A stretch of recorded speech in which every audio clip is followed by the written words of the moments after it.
올여름이었죠. 큰 태풍, 흰남노 태풍이 남부 지역을 지나간다는 소식에 우리 모두가 가슴을 쓸어내렸습니다. 아니나 다를까 지나간 포항, 그것은 쑥대밭이 되었죠.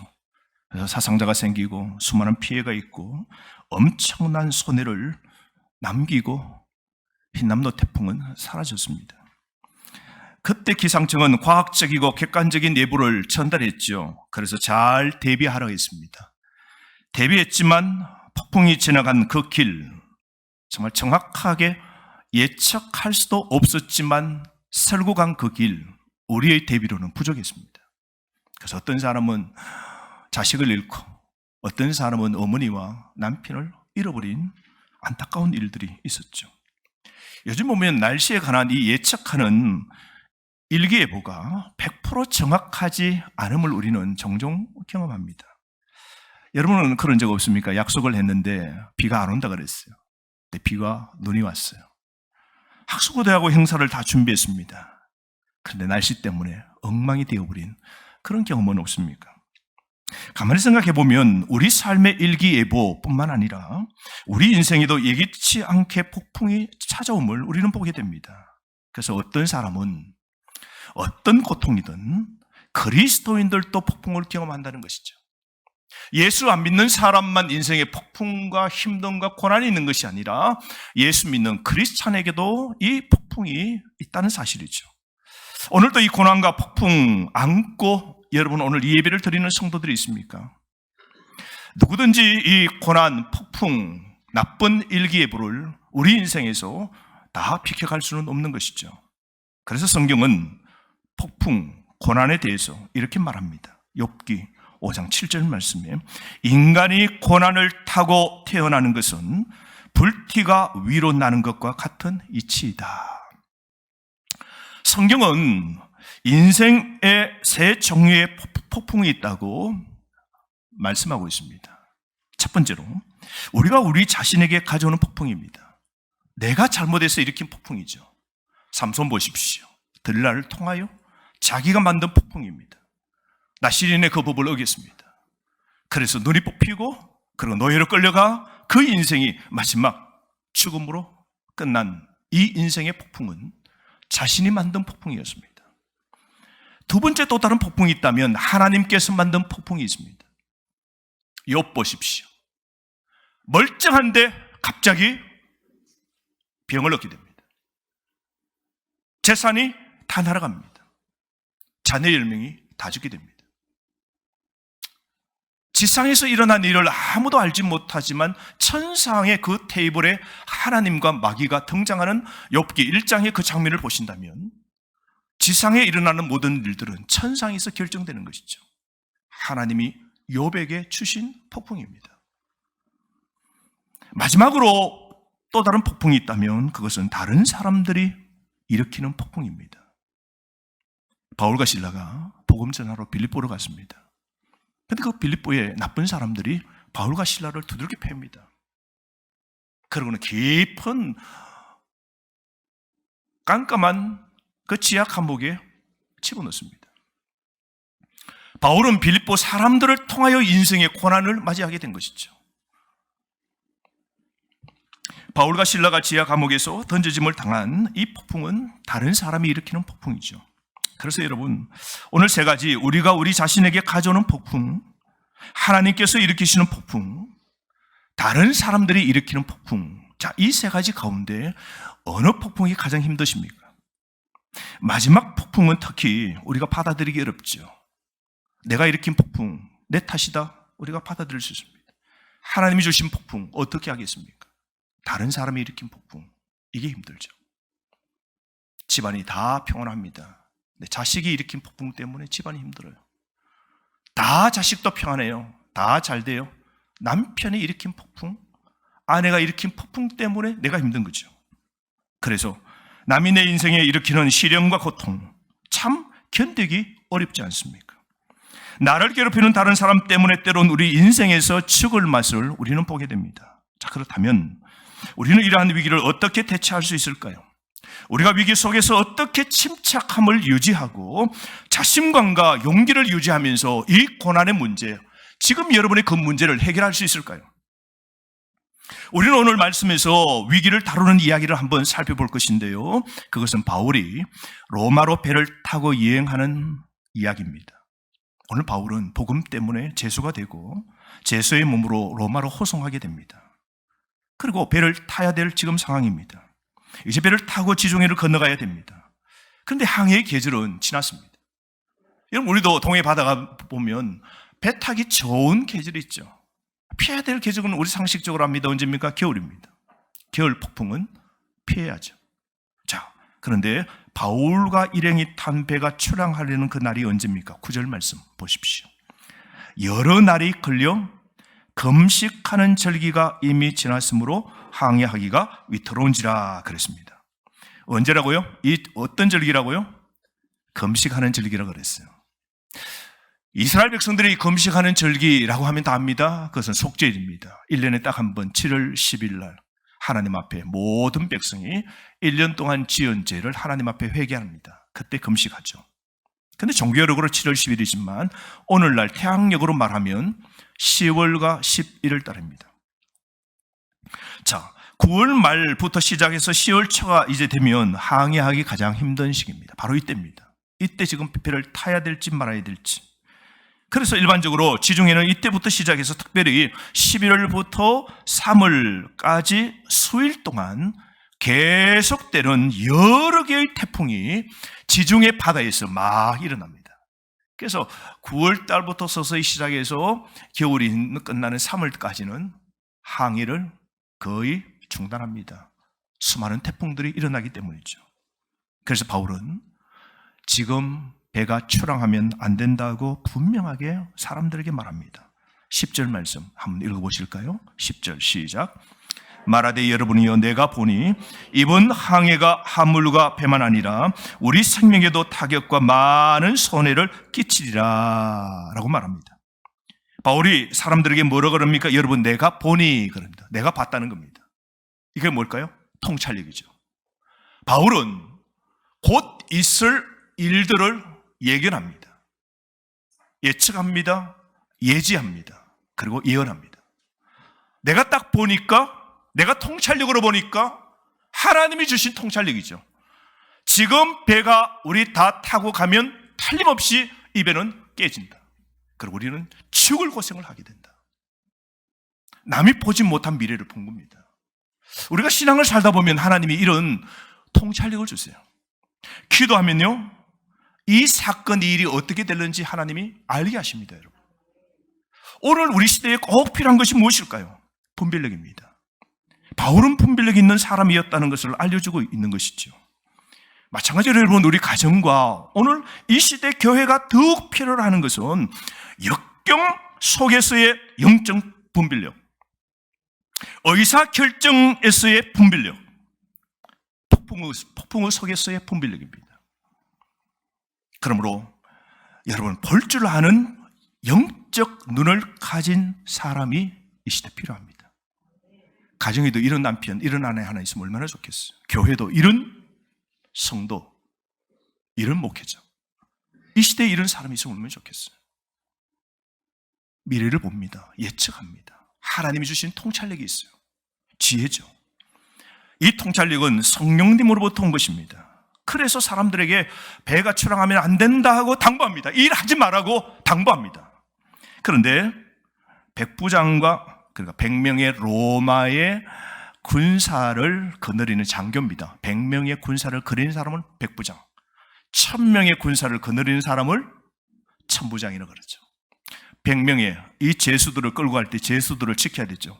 100명의 군사를 끌고 가는 백부장이 선장과 선주의 결정을 따릅니다. 11절 말씀 보십시오. 백부장이 선장과 선주의 말을 누구의 말보다?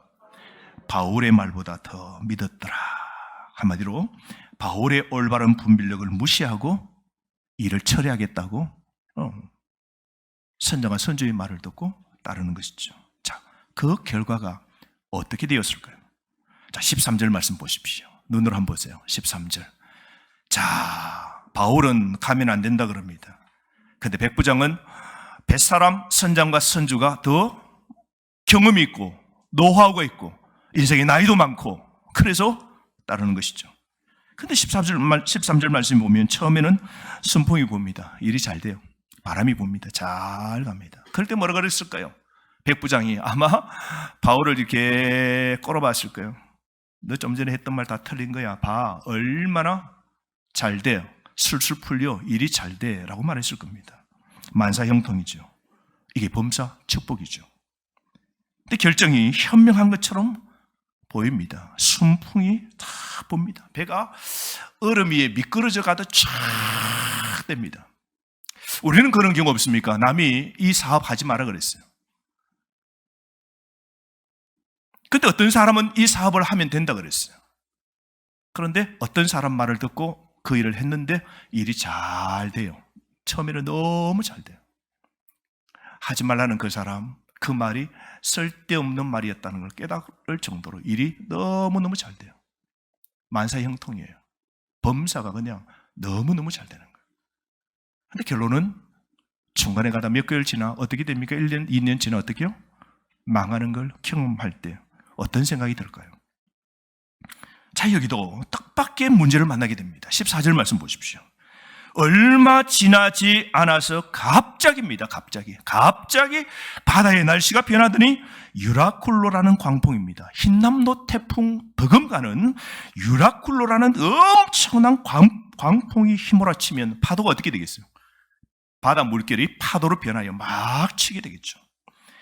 배를 바다 한가운데로 점점 오는 겁니다. 야, 배가 풍랑 치면 그 물결에 배는 어디로 가면 좋겠어요? 다시 무트로 나오면 좋은데 이 태풍은 이 배를 어디로 몹니까? 바다 한가운데로 막 모는 겁니다.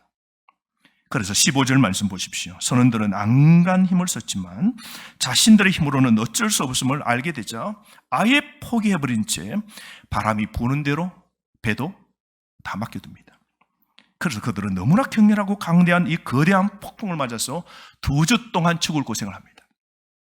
800km 정도를 이리저리 떠돌아다니면서 14일간 유라쿨로라는 광풍을 만나서 그들은 죽을 고생을 합니다. 얼마나 이 광풍이 힘들었는지 먹구름이요 14일 동안 해도 낮에 보이지 않고 밤에 달도 별도 보이지 않는 깜깜함이에요. 고대사의 지중해에서 배를 운전할 때는 그 당시 나침판이 없어요. 그래서 사람들은 뭘 봅니까? 밤에 뭘 봐요? 별을 봅니다.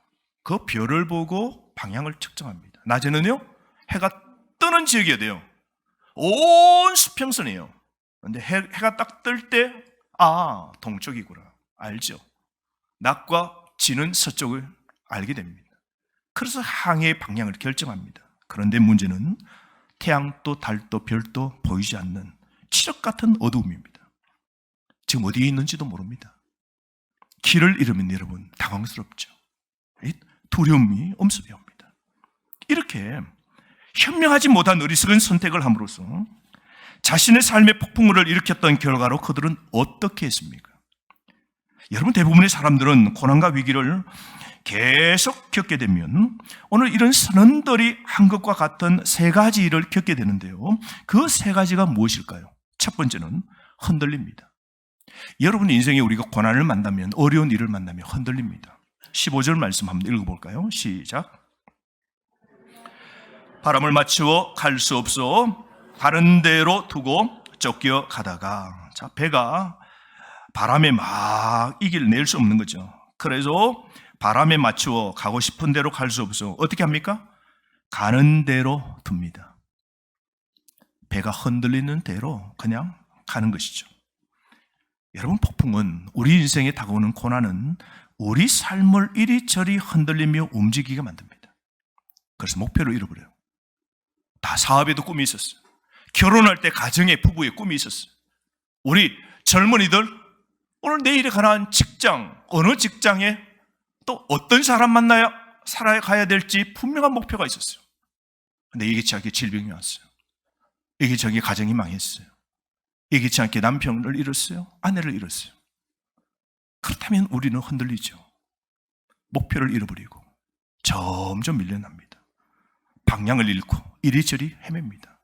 그래서 이랬다 저랬다죠. 목표 없이 우왕좌왕하면서 움직입니다. 문제를 실마리를 풀려고 해도 그 문제 실마리를 찾아보지 못합니다. 그러면서 흔들리면서 계속해서 완전한 그 어둠 속으로 계속 빠지지 않습니까? 사랑하는 성도 여러분, 여러분은 폭풍으로 어두운 인생의 밤을 맞이하면서 흔들린 적은 없으십니까? 위기는요, 우리를 계속해서 흔들어 놓습니다. 폭풍 같은 문제들이 앞뒤를 막 때리면 어찌할 바를 몰라서 이리저리 흔들리게 마련입니다. 하지만 흔들리는 게 다가 아닙니다. 두 번째, 버립니다. 오늘 18절 말씀, 우리 남자들 한번 읽어봅시다. 시작. 우리가 풍랑으로 심히 애쓰다가 이튿날 사공들이 짐을 바다에 풀어버리고. 여러분, 풍랑을 만나면 바다 물이 막 배 안에 가득 들어옵니다. 그럼 배가 어떻게 돼요? 무거워집니다. 그러면 그 파도를 이기지 못하고 가라앉게 되죠. 배를 어떻게 만들어야 돼요? 가볍게 만듭니다. 그래서 그들이 했던 방법이 뭡니까? 물건을 바다에 버립니다. 처음에 18절 말씀처럼 오늘 뭐를 버렸다 그래요? 화물짐을 바다에 풀어버리고, 묶어놓았던 그 짐들을 다 풀어버리고. 19절 말씀 눈으로 한번 보세요. 뭘 버립니까? 배에 가장 필요한 커다란 돛과 묵은 돛대도 버립니다. 38절 말씀 보십시오. 풍랑이 계속 치고 계속 칠 때 38절을 보시면 나중에는 뭘 버립니까? 곡물과 밀을, 먹을 것도, 그것도 무겁답니다. 그것도 바다에 다 던져버립니다. 그런데 여러분, 43절 44절 보십시오. 마지막에는 살기 위해서 자신을 바다에 던집니다. 그 배에서 풍덩하고 바다에 몸을 던집니다. 사랑하는 성도 여러분, 우리가 삶을 살아갈 때, 우리가 종종 삶의 위기에 우리 처할 때, 우리는 그때 중요하게 여겨왔던 모든 것을 지금 살기 위해서 어떻게 해요? 버리는 경우가 있습니다. 가정에 갑자기 경제의 위기가 왔어요. 부도가 났어요. 어려움이 있습니다. 어떻게 해요? 내가 투자하고 있는 이 주식 어떻게 해요? 잘 되는 것도 어떻게 해요? 그 종목을 팝니다. 집도 내놓습니다. 땅도 처리합니다. 압박을 받게 될 때 우리는 가진 보석까지도 다 팝니다. 왜요? 살기 위해서. 어쨌든 이 위기를 기회로 만들기 위하여 우리는 어떻게 해요? 다 버립니다. 그래도 점점 힘들어서 견디지 못할 때는 어떻게 해요? 인간관계도 끊죠. 저는 친구가 많았어요. 이래저래 다니면서 해봤자 오히려 모르겠다 그러고, 나도 못 빌려주겠다 그러고, 나도 힘들다 그럽니다. 인간관계도 끊습니다. 소식도 끊습니다. 이별합니다. 때로 이혼합니다. 마지막으로 더 가서 그렇게 해도 안 될 때, 마지막에 절망이다 싶을 때는 자신을 던지죠. 자살합니다. 그게 살 길이라고 생각하죠. 내 하나 죽으면 다 해결된다. 이 폭풍 다 잠재울 수 있다. 이 폭풍 내가 안고 가리라. 자살하며 자신을 버립니다. 그러나 여러분, 이게 전부가 아닙니다. 세 번째로 절망합니다. 우리가 인생의 어려운 일을 만나면 똑같은 이 수순을 받는데요. 20절 말씀, 우리 여자분들 한번 읽어봅시다. 시작. 해도 별도 보이지 아니하고 큰 풍랑이 그대로 있으며 구원의 여망마저 없어졌더라. 바울과 함께 그 배에 타고 있는 모든 사람들이 엄청난 태풍이 2주간 막 흔들어 놓습니다. 칠흑 같은 어둠이에요. 방향을 잃어버렸어요. 목적이 없습니다. 오늘 살 소망까지 끊어져 버렸어요. 완전히 희망을 포기합니다. 기복, 완전히 포기합니다. 완전히 절망합니다. 여러분은 지금까지 인생을 살아오시면서 50년의 항해, 60년의 항해, 어쩌면 30년의 항해하는 동안 여러분 일생에서 여러분 나름 가장 큰 태풍은 무엇이었습니까? 그 위기, 그때 여러분은 무엇을 어떻게 행동하셨습니까? 여러분은 언제 크게 흔들렸고, 언제 포기했고, 언제 절망해 보셨습니까? 그래서 남편과 아내를 포기해보고, 자녀도 포기하고, 직장도 포기, 사업도 포기, 꿈도 그래서 포기했습니까? 그럴 때 여러분은 어떻게 행동하셨습니까? 다시 일어서기 위해서 여러분은 어떻게 발버둥 쳤습니까? 그래서 다시 회복하셨습니까? 아니면 그때 포기하셨습니까? 여러분, 사람에게 가장 무서운 적은 가난이 아닙니다. 돈 없는 것도 아니에요, 여러분.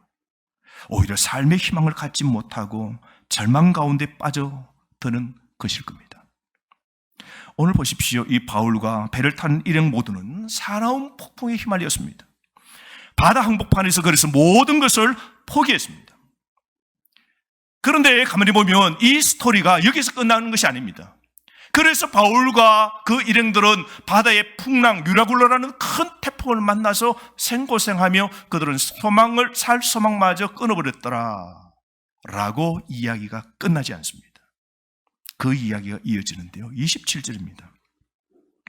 폭풍으로 14일을 보내고 있던 그 밤에 어떤 섬이 가까워지고 있음을 느끼죠. 이제 이 배가 어디로 가는 겁니까? 무토로, 이제 바다 한가운데 아니라 무토로 밀려왔다는 걸 느낍니다. 그래서 선원들은 해안에 점점 더 가까워지고 있다는 것을 압니다. 그래서 살기 위해서 그들은 뭘 합니까? 29절 말씀. 우리 좀 큰 소리로 29절 한번 읽어봅시다. 시작.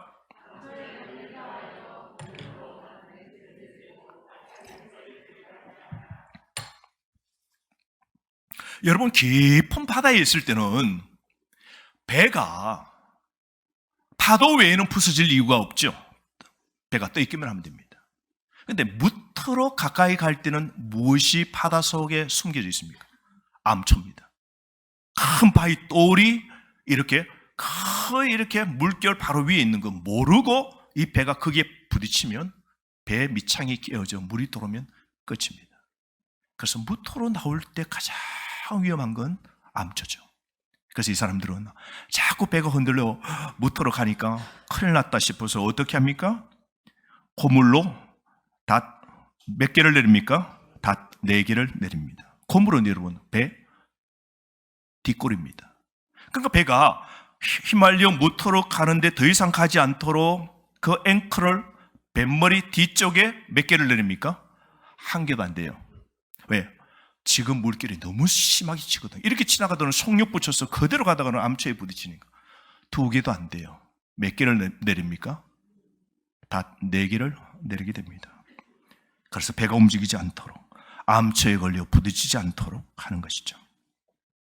여러분, 마찬가지로 자, 오늘 여러분의 삶에 지금 당하는 고난의 고통의 문제가 무엇인 줄 저는 정확히 모릅니다. 그런데 한 가지 분명히 알 수 있는 것은 지금의 이 고난을 극복할 수 있고 살아날 수 있는 방법이 있다면 오늘 우리가 인생 항해의 길에서 표를 하는 것을 막기 위해서 꼭 필요한 닻이 있다는 겁니다. 그 닻이 4개만 있다면 오늘 이 고난 극복할 수 있습니다. 자, 그렇다면 오늘 4개의 닻, 그것이 어떤 닻이어야 할까요? 첫 번째의 닻은 기도의 닻입니다. 따릅시다. 기도의 닻. 자, 우리 한번 상상해 봅시다. 바울이 오늘 이 엄청난 폭풍을 바다 한가운데서 오늘 선원들과 함께 14일 동안 당하는 이 삶 속에 있을 때 바울은 여러분 가장 먼저 뭘 했을까요? 여러분? 뭘 했을까요? 기도입니다. 인생에서 가장 어렵고 힘들 때에도 바울은 기도했습니다. 폭풍이 기도를 중단하지 못한 겁니다. 끊을 수 없는 바울의 그 기도는 이어지게 된 것이죠. 근데 뿐만 아니라 그 하나님 안 믿는 선원들도 뭐 했을까요? 자신이 믿는 신들에게 기도했을 겁니다. 그래서 이런 말이 있습니다. 위기 앞에서 모든 인간은 위기 앞에서 무신론자는 거의 없다. 이 말이 있습니다. 자기가 믿는 신에게 가서 살려달라고 기도하겠죠. 바울은 정확히 누구에게 기도합니까? 만물의 창조주 하나님께 기도합니다. 선원들은 각자 자기 신들에게 기도했겠죠. 여러분, 오늘 이 폭풍 인생의 문제를 해결할 수 있는 방법은 대충 듣지 마시고 분명히 들으십시오. 기도의 닻을 내려야 됩니다. 우리가 위기를 만나면 무릎을 꿇고 하늘이 열리도록, 하늘에 그 갈 길이 보이도록 하나님이 열어주시도록 기도해야 됩니다. 바울처럼 우리도 인생 폭풍을 만나면 하나님께 도움을 청해야 됩니다. 구원을 위하여 살기 위하여 마음의 바닥에서 부르짖어야 됩니다. 기도하고 또 기도해야 돼요. 그래서 그 자식을 위하여서, 남편과 하늘을 위하여서, 우리 가정의 경제와 내 건강을 위해서, 교회를 위하여서 뭐 해야 돼요? 기도해야 돼요. 그래야 여러분 다시 살아나는 겁니다.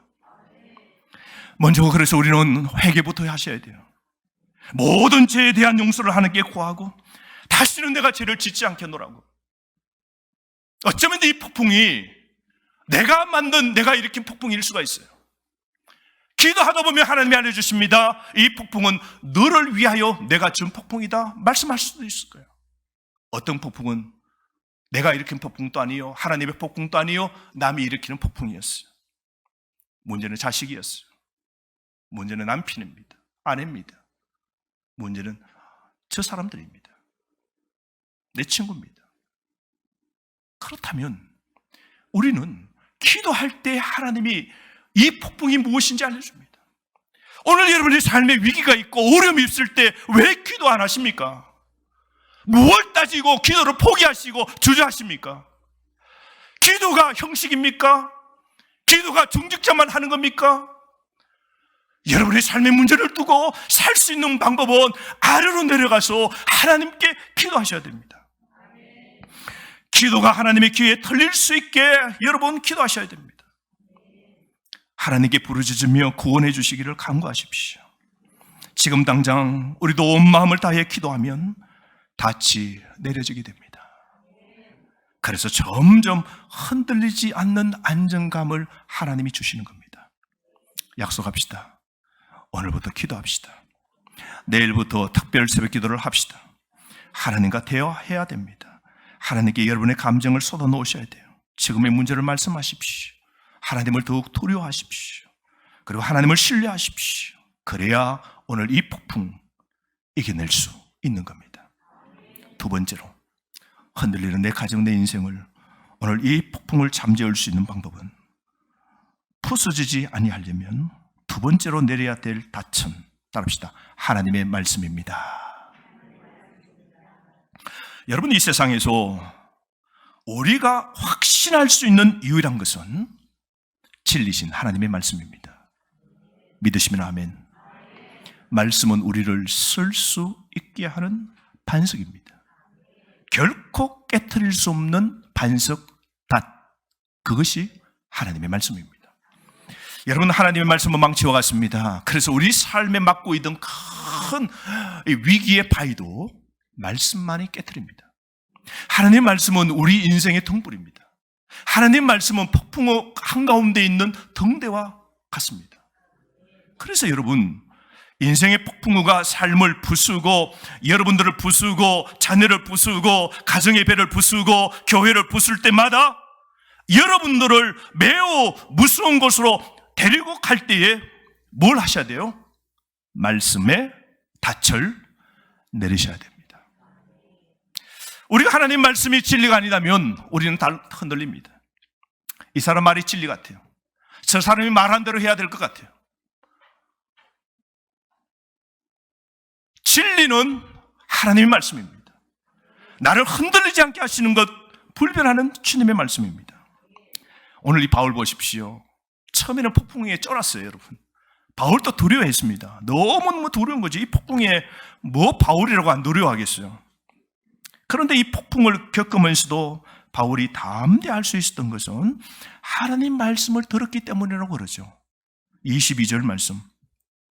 하나님이 나타나셔서 하나님이 하신 말씀을 들었죠. 그래서 그런 말씀을 들은 그 바울은 그 배에 두려워하는 사람들을 안심시킵니다. 22절 뭐라 그럽니까? 내가 너희를 권하노니 이제는 안심하라. 이제 걱정 마라. 걱정 마라. 너희 중에 아무도 죽을 사람 없다. 오직 배만 깨질 뿐이지 다 산다. 바울이 지금 곧 일어날 일들을 다 하는 겁니다. 왜요? 하나님이 말씀해 주셨습니다. 하나님의 말씀은 하나님 말씀대로 그대로 됩니다. 믿으시면 아멘. 그러므로 여러분, 말씀대로 살면, 그래서 우리에게 하나님이 요구하시는 게 뭐예요? 순종입니다. 순종하여 살면 복받고 불순종하면 결국은 망합니다. 그러므로 오늘 이 말씀, 오늘 바울은 하나님의 그 말씀을 들은 것을 의지하여 우리 다 안 죽게 하나님이 하신다더라. 걱정 마라. 하나님을 믿으면 된다. 그 하나님 말씀을 믿으라. 바울은 붙잡고 있는 그 말씀의 희망, 그 안심을, 평강을 두려워 떠는 사람들에게 말합니다. 저는 우리 교회에서 여러분의 가정에 이런 믿음이 있는 사람 한 사람 있으면 좋겠어요. 그게 남편이고 그게 아내였으면 좋겠어요. 가정이 막 흔들려요. 문제가 있어요. 그런데 한 남편이, 한 아내 권사가, 집사가 말합니다. 애들아, 여보, 걱정 맙시다. 하나님 말씀 붙잡고 삽시다. 여보, 신앙대로 삽시다. 여보, 하나님 말씀 의지하고 삽시다. 그러면 이 문제 아무것도 아니야. 하나님이 이 문제 다 극복하게 해주실 거예요. 여보, 그리고 우리 안심하자. 얘들아, 걱정 마라. 우리 믿음대로 말씀대로 살면 다 된다. 이렇게 믿음과 신앙과 비전을 제시할 수 있는 사람, 그 사람이 여러분 되시기를 바랍니다. 좀 이런 사람들이 있어야 돼요. 모두가 우왕좌왕할 때에 믿음의 하나님의 말씀을 듣고 할 수 있다. 걱정 말라고, 안심하라고. 하나님이 나에게 통찰력, 나에게 비전, 나에게 꿈을 주셨다고. 오늘 이 폭풍 속에서 하나님 말씀을 들었기 때문에 바울이 안심했고 안심을 선포한 것이죠. 바울은 하나님의 임재를 폭풍 한가운데서 경험한 겁니다. 사랑하는 성도 여러분, 우리는 고난과 고통을 당하면 하나님을 보지 못할 수도 있지만 하나님은 우리를 꼭 보고 계신다는 사실을 여러분 믿으시기를 바랍니다. 우리는 하나님이 수백 킬로 떨어져 계신다고 우리가 생각할 수 있지만 하나님은 지금 또 여러분의 가정을 지켜보고 계시고 여러분과 함께 하신다는 사실을 꼭 기억하십시오. 하나님은 우리를 지켜보고 계시며 우리와 함께 하시는 임마누엘 하나님이십니다. 그러므로 여러분, 하나님의 말씀은 여러분이 완전히 신뢰할 수 있는 닻입니다. 그러므로 인생 폭풍, 지금 하나님의 말씀, 이 닻을 꼭 붙잡으십시오. 말씀 붙잡고 살면 폭풍 한가운데서도 평화가 소망을 경험하게 되는 겁니다. 세 번째로 우리가 지금 여러분의 그 위기를, 지금 이 위기를 극복하려고 하면 세 번째로 내려야 될 닻이 있습니다. 그건 하나님의 목적입니다. 따릅시다. 하나님의 목적. 여러분, 우리가 위기가 있을 때 목적을 안다면 여러분 극복할 수 있죠. 그래서 위기 때 우리는 하나님의 목적을 기억해야 됩니다. 24절 말씀에 보시면 그 폭풍이는 한 밤에 한 천사가 바울에게 나타나서 이렇게 말합니다. 천사가 말을 합니다. 바울아, 두려워하지 말라. 너가 가이사 로마의 황제 앞에 서야 하겠고 또 하나님께서 너와 함께 항해하는 자를 다 너에게 맡겼다. 이 배에 타고 있는 모든 사람의 생명을 너 손에 맡겨서 너가 살아 로마의 황제 앞에 서야 되는 목적이 있다. 하나님은 너를 향한 목적을 갖고 계신다. 여러분, 사도행전 23장 21절 말씀에 보면 오래전에 하나님께서 바울에게 이런 말씀을 하셨습니다. 낙심 가운데 있는 그 바울에게 용기를 내라. 너가 예루살렘에서 나의 일을 정언한 것과 같이 로마에 가서도 너가 복음을 정언하여야 하리라. 하나님이 바울에게 비전을 주셨어요. 목적을 주셨어요. 너는 틀림없이 훗날 로마에 가서 복음 전하는 그 일을 하도록 내가 너를 그렇게 만들 거야. 하나님이 이 목적을 알려주셨거든요. 그런데 이 풍랑 일고 바다에서 유라굴라 태풍으로 막 죽게 되니까 모든 사람의 인생에 목적이 없는 겁니다. 지금 죽게 살기의 문제 앞에 달려있는 겁니다. 그런데 그 밤에 하나님께서 천사를 보내어 바울에게 오늘 위로해 주기 위하여 나타나는데 뭐라 그래요? 바울, 안심하라고, 두려워 말라고. 하나님이 전에 말씀한 대로 너를 향한 목적이 있잖아. 너가 황제 앞에 서게 될 거야. 그래서 이 배에 타고 있는 모든 사람이 너 덕에 다 이 태풍에 죽지 않고 살게 될 거라고. 하나님은 너를 향한 목적을 갖고 있다고. 그렇게 해서 바울에게 새로운 용기를 오늘 불어넣어주고 계시는 이 하나님 보십시오. 그래서 상황이 아무리 어렵더라도 하나님의 목적은 끝까지 관철된다는 것을 다시 한번 확인시켜주고 있는 것이죠.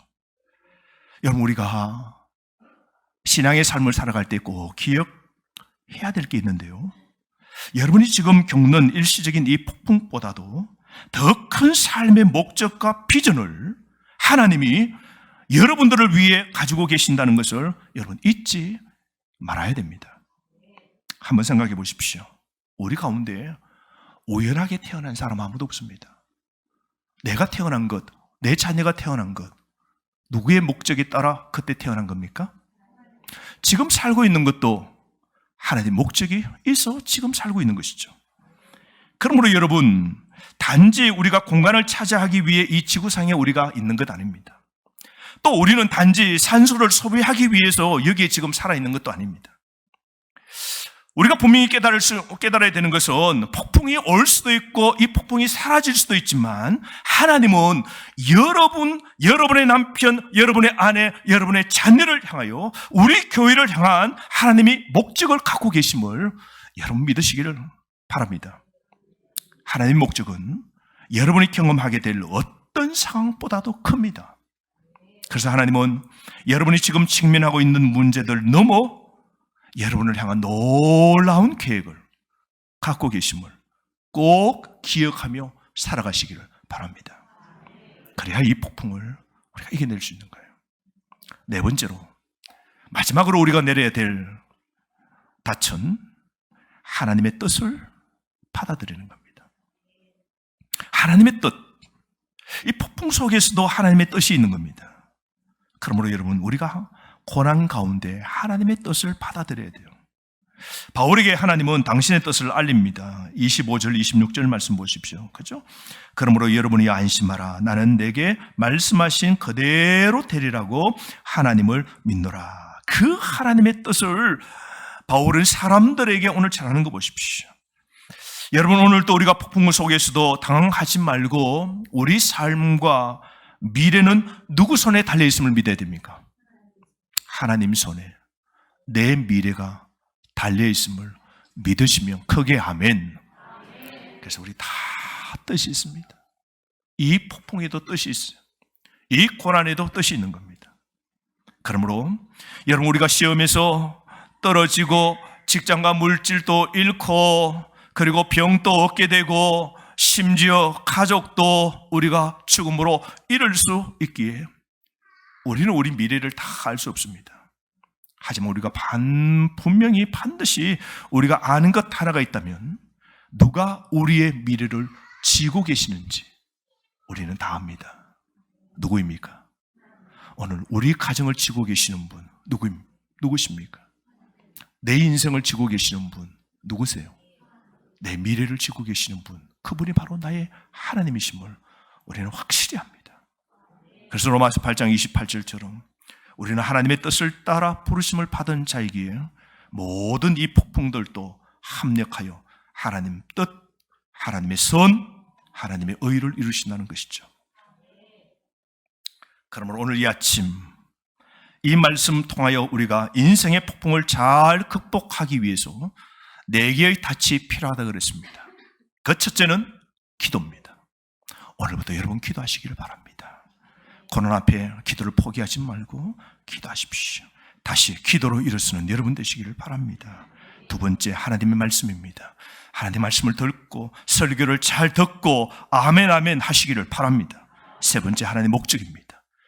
여러분을 지으시고 여러분을 지금까지 살게 하신 하나님의 선하신 목적이 있습니다. 네 번째, 더불어 하나님의 뜻이 있습니다. 이 고난 합력하여 하나님이 선을 만들어 주실 겁니다. 그러므로 지금 당장 실천하여 이 4개의 이 닻을 우리가 내린다면 우리는 지금의 이 폭풍 우리가 넉넉하게 이길 수 있는 것이죠. 그래서 사랑하는 성도 여러분, 우리 모두 인생 항해 지금부터 끝까지 잘 하셔서 우리 인생 마지막 소망의 항구, 천국의 그 소망의 항구에 모두 도착하실 수 있기를 주의 이름으로 축복합니다. 우리가 주신 말씀 가지고 다 함께 이 시간 기도했으면 좋겠습니다.